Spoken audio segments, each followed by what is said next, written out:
Hey, fellow mathers! Welcome to the podcast where math is figure-outable. I'm Pam Harris, a former mimicker turned mather. And I'm Kim Montague, a reasoner who now knows how to share her thinking with others. At Math is Figure-Outable, we are on a mission to improve math teaching. We know that algorithms are amazing human achievements, but they are not good teaching tools because mimicking step-by-step procedures can actually trap students into using less sophisticated reasoning than the problems are intended to develop. In this podcast, we help you teach mathing, building relationships with your students, and grappling with mathematical relationships. Yeah, we're so glad you're here to help us make math more figure-outable. Hi there. Kimberly, what's up today? Are you here? We are on fire. Yeah. So many things, cool things that we are doing here at Math is Figure-Outable. Fun. Yeah, all so the fun. things. Yeah, nice. Okay, so today we're wrapping up a series on foundations and like how we could build sequencing these foundations. Yeah. And I'm excited about today because today is about multi-digit multiplication and division. And I know that people are waiting for us to get here because, listen, when we do Math Strat Chat on Wednesdays, when you throw out a multiplication problem, there are always so many responses. Definitely the most popular. Something about multiplication. Yeah. Yeah. Yeah, every once in a while, you and I will say, let's do a multiplication problem because we know we'll get a lot of interest and activity and engagement. We encourage everybody to join in on the other ones. But yeah, there's something about multiplication that I think, I don't know, is it naturally intriguing? It's just kind of inherently like a puzzle. And maybe, I don't know. Maybe people own some relationships. It kind of makes me wonder if a lot of people were able to do addition, subtraction with the algorithms. I think so. Yeah. But with multiplication division, they didn't want to sit down and like chug out a bunch of steps. So estimation became kind of a thing. Not like, let me teach you how to estimate, but really like Joe Bowler would say, life. A math-ish answer. Yeah. And in life, they've come up with some relationships to reason through multiplication. I wonder. Maybe when they haven't had to for other things. I don't know. Yeah. Do you think? Is that kind of I do think that sometimes people are more willing to think about strategies for multiplication. Maybe because they did it growing up, maybe that they did it like at the grocery store. Yeah. In life, it sort of demanded, or at least requested it. And so they went with it. Yeah. And so join us. Join us on Math Strat Chat. Yeah. Check it out. If you just go to the hashtag Math Strat Chat, all one word, then you can find us on Facebook, Instagram, Twitter at the moment. But we might be heading into some other social media outlets soon. Check wherever you do your social media, just look for it.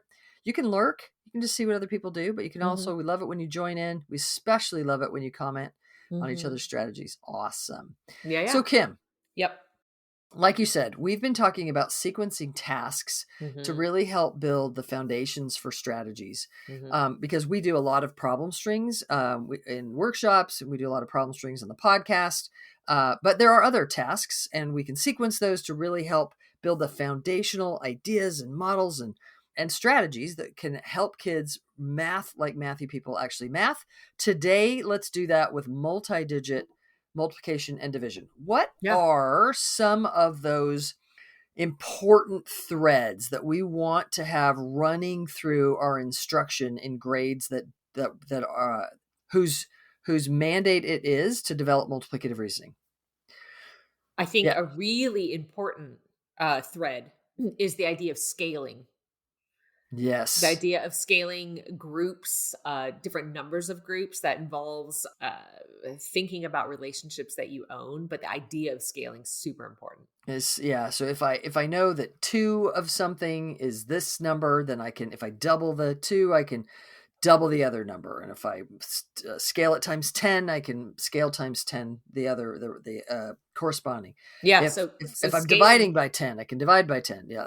Go ahead. Scale. Yeah. So the idea of scaling is big, but there are some specific scalings, like you just mentioned, doubling times 10 and times 100 are really useful.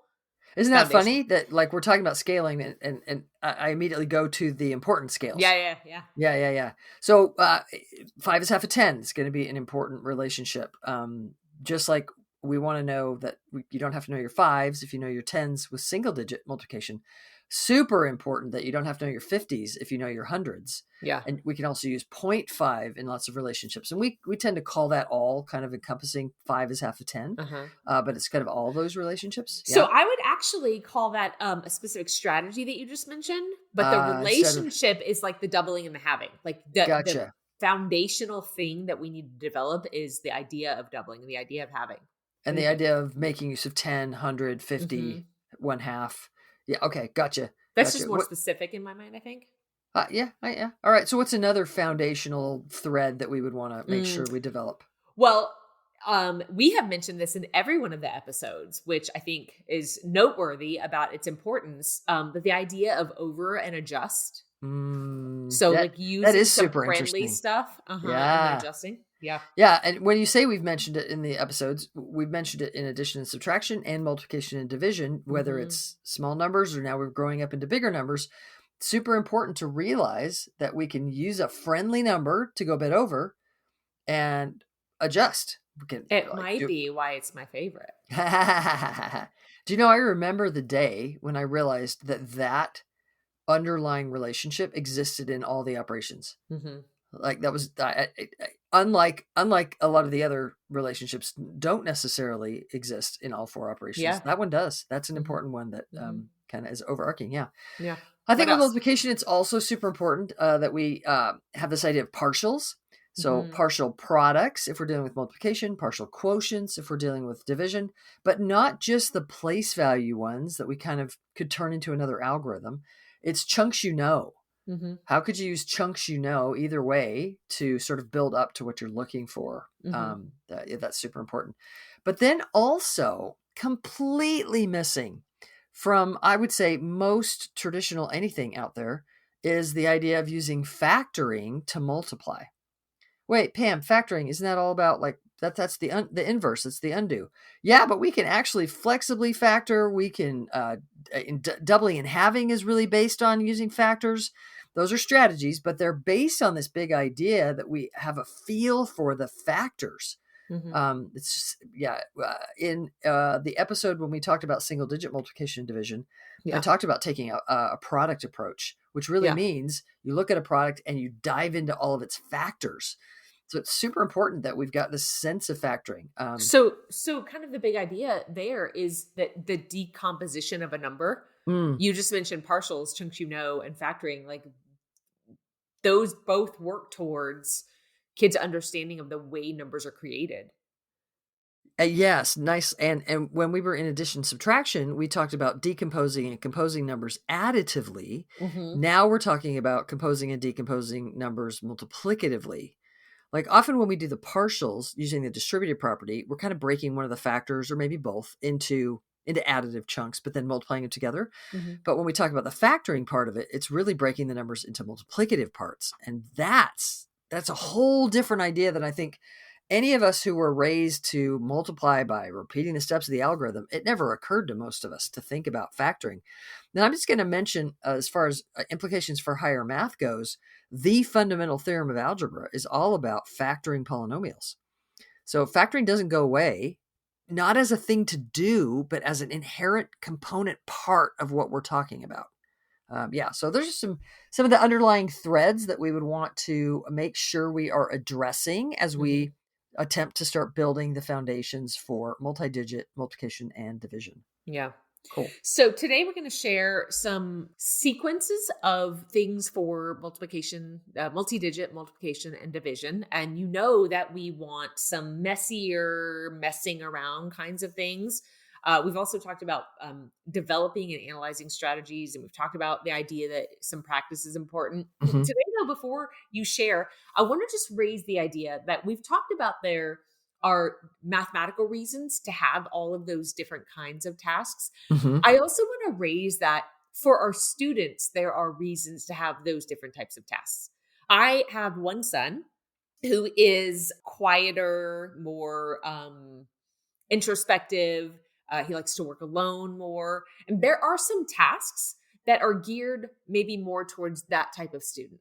I also have another student who loves to work together, who's conversational, who, wants to move and busy around. And there are tasks that are more geared towards him. And we want a mixture. So we have some ideas of different kids shining in different areas.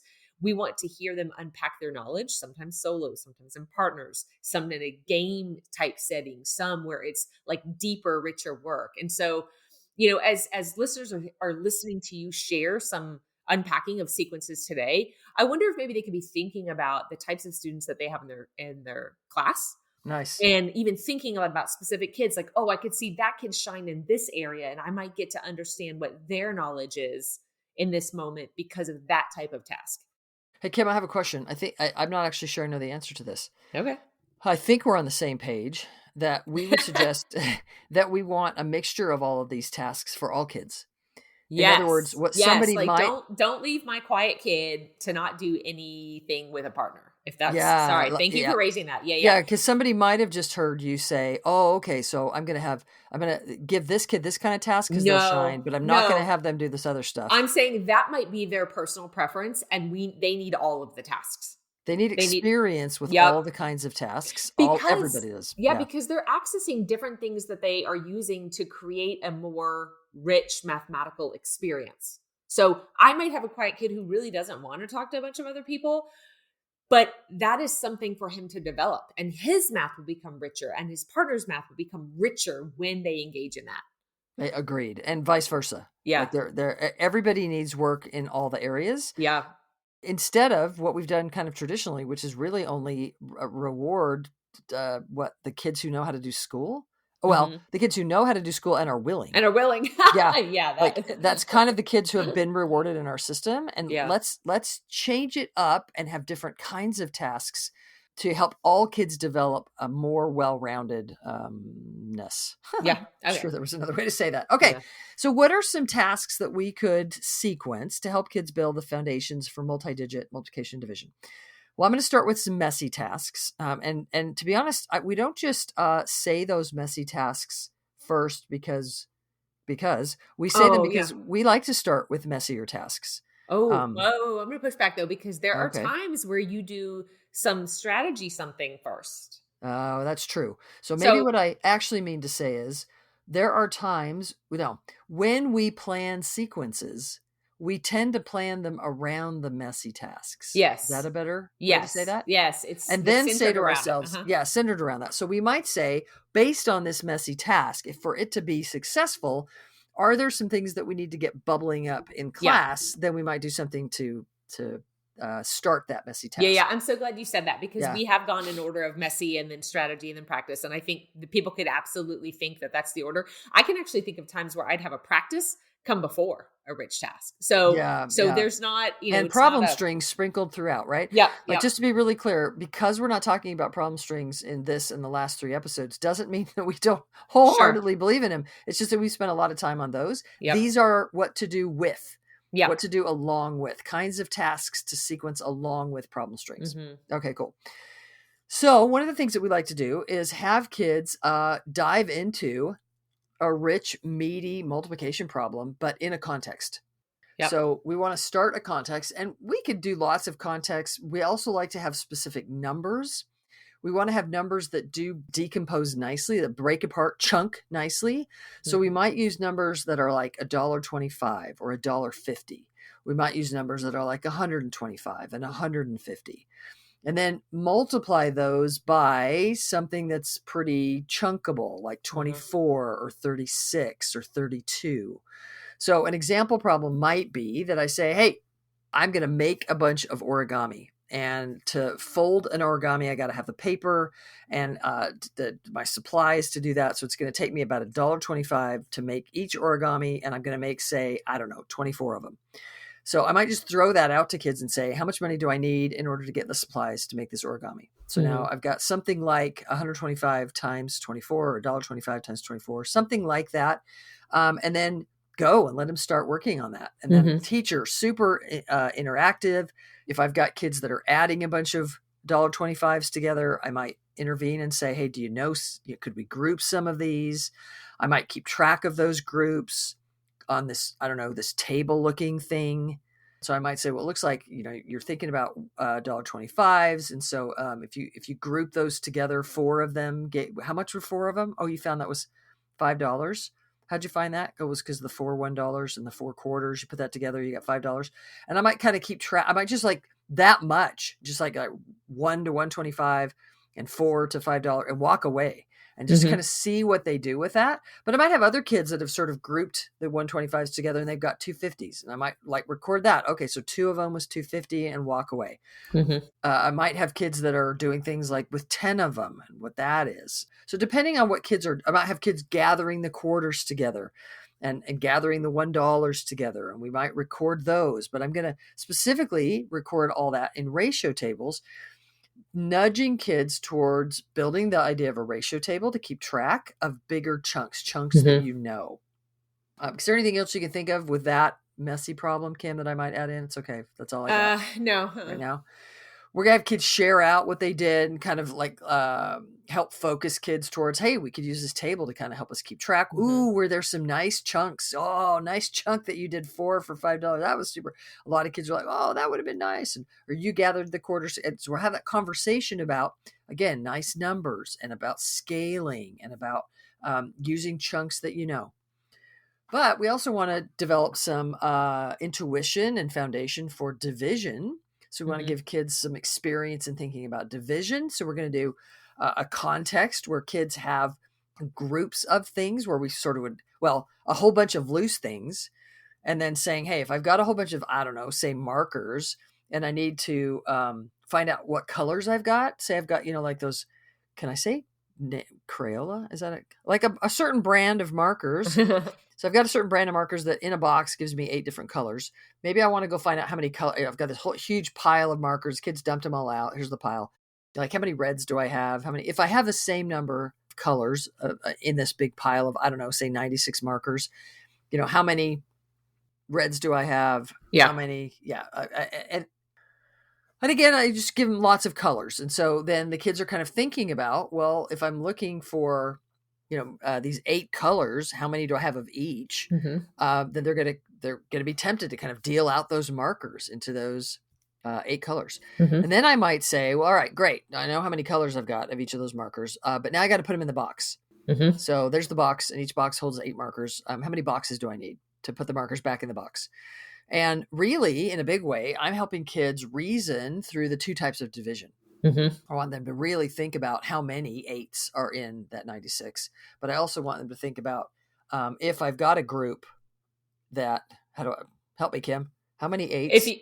If you have a certain number of colors. I have 8 colors. Yeah. Certain number of groups. I have 8 groups, 8 colors. How many markers are in each one? Thank you for saving me there. So I've got both quotative and partitive division kind of happening, and kids are sort of messing around with that. We want them to kind of share what they were doing. Because I'm putting those markers in a box, I can actually stack that box of markers and I've got an array. Yeah, I've got an array of those markers. And if I've put the colors in those boxes in the same order, I've got a different array where I can sort of look at the columns of, not a different array, but a different focus. So I'm either looking at the rows of boxes stacked up, or I'm looking at the columns of colors.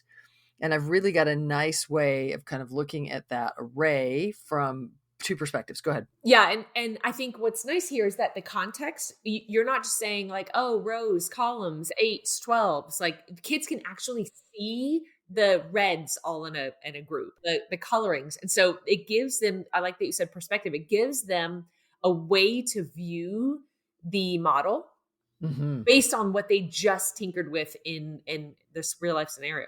Nice. So if we use these 2 kinds of messier problems, we've got one that kind of develops the ratio table as a model, and the marker problem kind of develops the array as a model for multiplication and division. And we're in both of them. Well, specifically in the marker one, we're kind of connecting multiplication and division as well. Yeah. So those are some examples of messier. Now, when I say messy, I don't mean leave kids out to just discover math on their own. It's highly structured. Kids know what they're doing. They're clear on their task. The teacher is clear on the math to bring out. It's only messier because we're focusing on this one thing. It's messier because there's lots of things that are coming up, bubbling up. And then now we're going to do different kinds of tasks to focus on each one of those things a little bit more. Yeah. We might cycle back and do something messy after we focused for a little bit. So what are some of those focusing things where we can kind of analyze strategies? And I would combine these analyzing strategy tasks with problem strings to then get better at the strategies. Mm-hmm.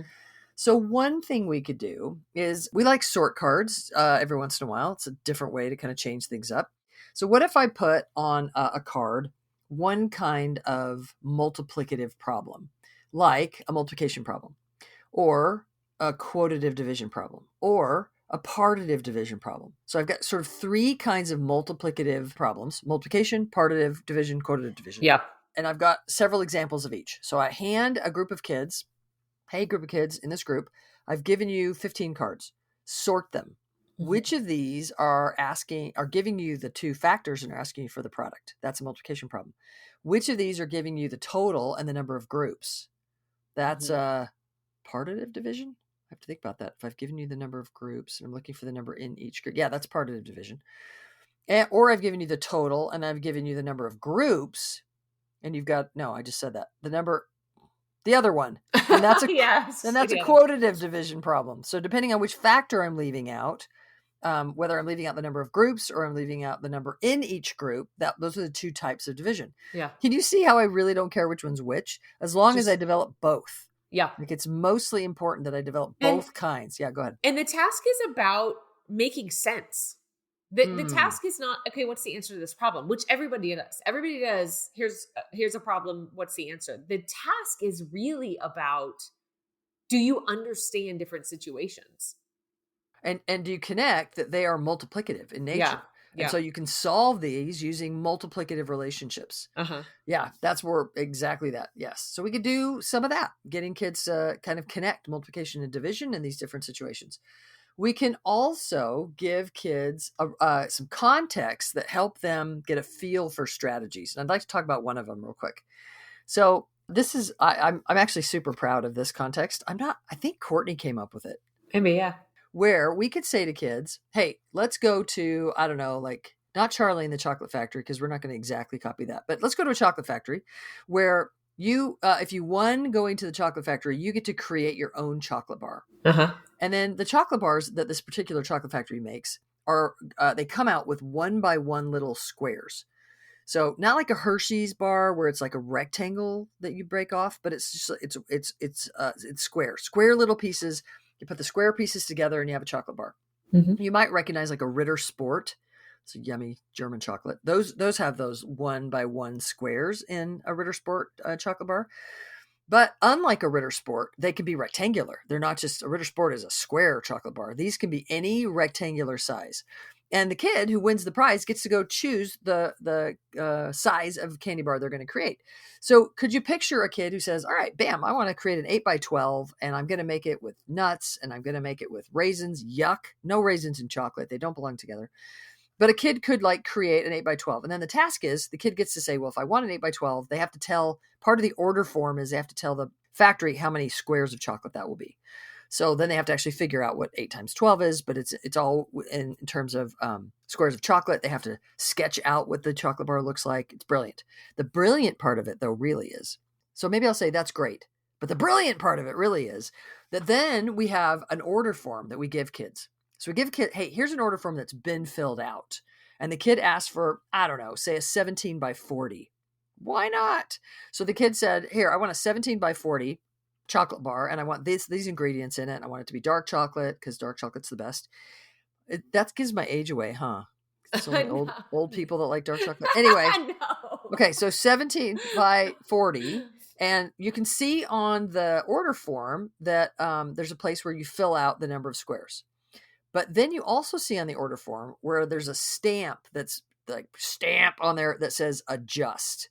So for whatever reason, the chocolate factory has come back and said, nope, can't have your 17-by-40, but you can have a 17-by-39. So Kim, what is that suggesting to you? If you see this order form that clearly says 17-by-40, fill in the total squares, stamp, adjust, you've actually only get to have a 17-by-39. What are you thinking?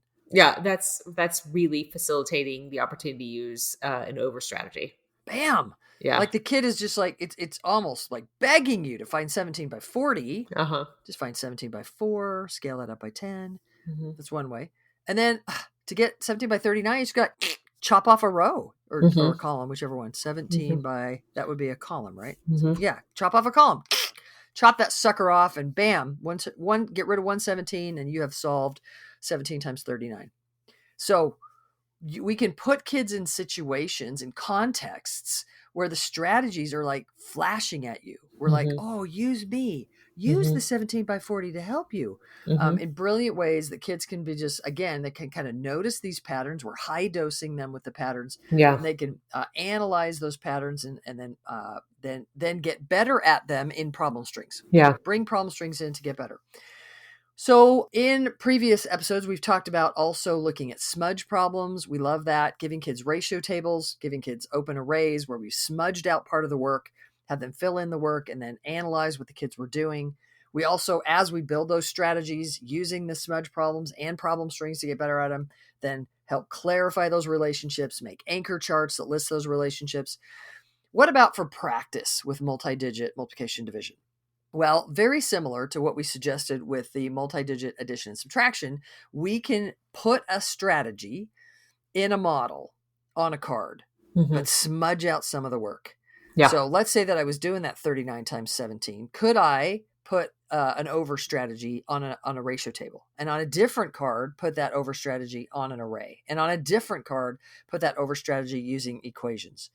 Then put the same problem, but using a different strategy on an array and on a ratio table and on equations. And again, smudging out part of the work, having kids fill in the work, then analyzing what was the kid doing for this strategy on this model. Oh, bam. Let me put some words to that. Sort that out a little bit, get better at the idea. What are the relationships? What are the models? Building those, the major foundations for strategies to then become natural outcomes.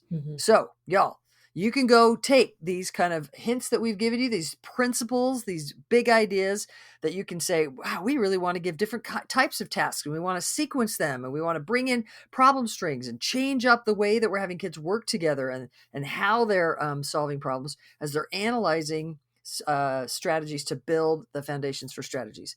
If you'd like a ready-made version where it's easy to use, easy to read, then check out our Hand to Mind Foundations for Strategies, Multi-Digit Multiplication and Division, where we walk you through sequence set of lessons to build foundations for those strategies. Yeah, and I hope that for the last couple of episodes, what you've taken away is that when you look at your own resources that you've found, that you've been given, that you can start to think about, if this is something that I'm trying to develop, if this is a foundational idea for multiplication division or for addition subtraction that I'm trying to build in with my kids, how could you tweak sequences that are in your resource? How can you add things like problem strings or other games or build it around some messy task? What can you take away that you find is just repetitive, that it's not reaching the foundation that you're trying to reach? What can you cycle back to? So we hope we've given you some things to think about as you mess with the tasks that you have at your disposal. But you, like Pam said, can always get your ready-made resource from our product with Hand to Mind. Hand to Mind. Yeah. Hand to Mind, thanks for giving us the opportunity to really dive in and create sequences based on things that we've been thinking about and working with for a long time. We really appreciate the good people that we worked with at Hand to Mind. We're super proud of how that's turned out. Y'all, thank you for tuning in and teaching more and more real math. To find out more about the Math is Figureoutable movement, visit mathisfigureoutable.com. Y'all, thanks for being on the journey with us, for spreading the word that math is figureoutable.